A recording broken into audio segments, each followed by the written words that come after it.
So broadly, if you look at it, the management of DDH is by one of three modalities, either by application of a brace or harness, or by close reduction, or by surgical reduction. And in the next 5 minutes, I will briefly touch upon each of these. So if DDH is diagnosed in the first 6 months of life, the first line of treatment is always application of some sort of a brace or harness. There are varieties of braces that has been devised for the treatment of DDH, but the one which is undoubtedly the most commonly used and most popular is the Paulik harness.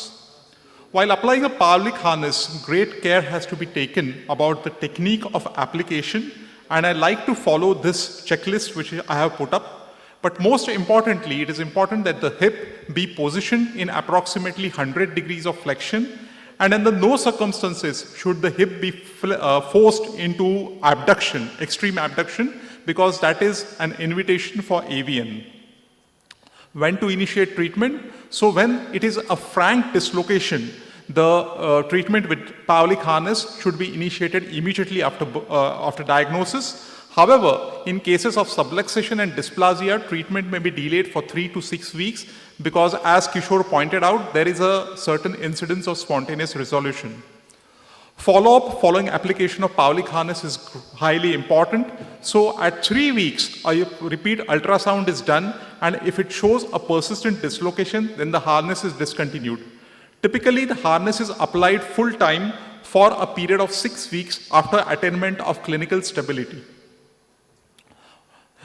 Various papers, studies mention a success rate of 50 to 93% with the Paulik harness. However, there are certain complications, notable amongst these being AVN, femoral nerve palsy, which can occur if the hip is forced into flexion, excessive flexion, and Paulik disease is a condition in which there is exacerbation of the acetabular dysplasia, occurs if persistent dislocation persists beyond 3 weeks and still the Paulik harness is persisted with.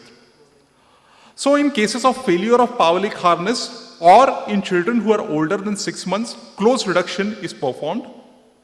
When to perform close reduction? So certain surgeons, they prefer to do it after appearance of the ossific nucleus due to the belief that ossific nucleus offers protection against AVN. However, a recently published meta-analysis shows that there is no effect of appearance of ossific nucleus on the development of AVN. What are the criteria for acceptable? What are the criteria for acceptable close reduction? So the close reduction should be stable and concentric. By stability, I mean there should be a safe zone of reduction of at least 45 degrees. Also, concentricity is assessed on arthrogram. So if there is a medial soft tissue depth less than 3 millimeter and the labrum is not inverted and obstructing docking of the femoral head into the acetabulum, then it is a good concentricity and can be accepted. Following close reduction, the hip is immobilized in a hip spica cast in the human position, that is 90 degrees of flexion and around 45 degrees of abduction for a period of around 12 weeks. If close reduction fails or the child is older than 18 months of age, then surgical reduction is required. Open reduction is the mainstay of surgical reduction. However, femoral and stroke or pelvic osteotomies may be added depending on the specifics of the case. At certain centers, medial approach open reduction is preferred for children less than 12 years of age. The advantages of this approach being that there is a lesser surgical time, and for surgeons who are experienced, they can address bilateral dislocations in a single setting. However, disadvantages are there is a higher incidence of AVN, and capsulorrhaphy and pelvic osteotomy cannot be performed through the same approach. So the anterior approach remains the workhorse for surgical management of DDH. It gives an excellent exposure, gives you the opportunity to tackle all soft tissue obstructions, and capsulorrhaphy and pelvic osteotomy can be performed through the same approach.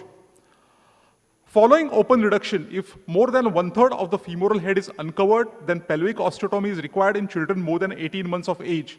The commonly employed pelvic osteotomies are Salter's osteotomy, which is a redirectional osteotomy, and acetabuloplasties, which may either be the Degas, Pembertons, or San Diego's. Finally, femoral osteotomy is needed in selected cases. So if the hip is irreducible even after a complete soft tissue release, or the reduction is too tight, then a femoral shortening should be performed to prevent AVN. Derotation should be performed if antiversion is more than 40 degrees, and virus is required in select special situations such as revision surgeries. So to conclude, the complexity of treatment of DDH increases with the delay in diagnosis, but long-term follow-up is absolutely vital to look for residual sequelae like residual dysplasia or avian. Thank you so much.